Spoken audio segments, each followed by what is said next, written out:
just know what to do, the Grinch laughed in his throat, and he made a quick Santa Claus hat and a coat. And he chuckled and clucked, what a great Grinchy trick. With this coat and this hat, I look just like Saint Nick. All I need is a reindeer, the Grinch looked around, but since reindeer are scarce, there was none to be found. Did that stop the old Grinch? No, the Grinch simply said, if I can't find a reindeer, I'll make one instead. So he called his dog Max, then he took some red thread, and he tied a big horn on the top of his head. Then he loaded some bags and some old empty sacks on a ramshackle sleigh, and he hitched up old Max. Then the Grinch said gid-ap, and the sleigh started down toward the homes where the Who's lay a snooze in their town.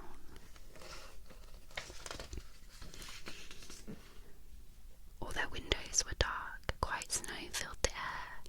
All the Who's were all dreaming sweet dreams without care. When he came to the first little house on the square. This is stop number 1, the old Grinchy Claus hissed, and he climbed to the roof, empty bags in his fist.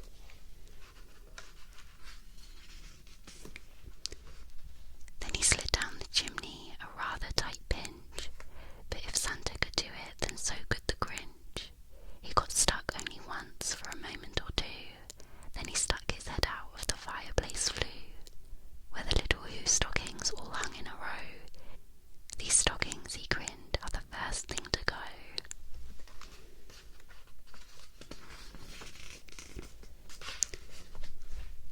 Then he slithered and slunk with a smile most unpleasant around the whole room, and he took every present. Pop guns and bicycles, roller skates, drums, checkerboards, tricycles, popcorn and plums. And he stuffed them in bags, then the Grinch very nimbly stuffed all the bags one by one up the chimney.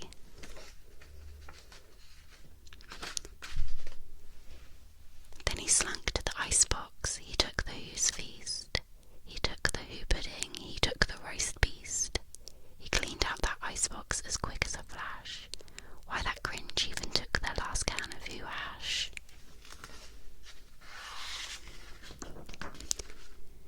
Then he stuffed all the food up the chimney with glee, and now, grinned the Grinch, I will stuff up the tree.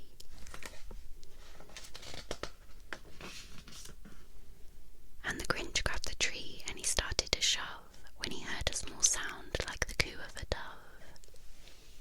He turned around fast and he saw a small Who, little Cindy Lou who was not more than 2. The Grinch had been caught by this tiny Who daughter who'd got out of bed for a cup of cold water. She stared at the Grinch and said, Santa Claus, why? Why are you taking our Christmas tree? Why? But you know, that old Grinch was so smart and so slick. He thought up a lie and he thought it up quick. Why, my sweet little tot, the fake Santa Claus lied. There's a light on this tree that won't light on one side. So I'm taking it home to my workshop, my dear. I'll fix it up there, then I'll bring it back here. And his fib fooled the child, then he patted her head, and he got her a drink and he sent her to bed. And when Cindy Lou Who went to bed with her cup, he went to the chimney and stuffed the tree up.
mouths will hang open a minute or two, then those down in Whoville will all cry boo-hoo.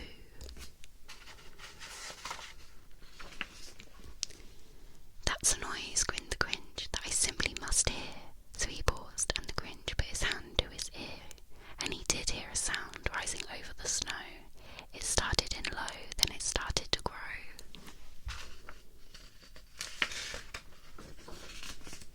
But the sound wasn't sad. Why, this sound sounded merry. It couldn't be so, but it was merry, very. He stared down at Whoville. The Grinch popped his eyes. Then he shook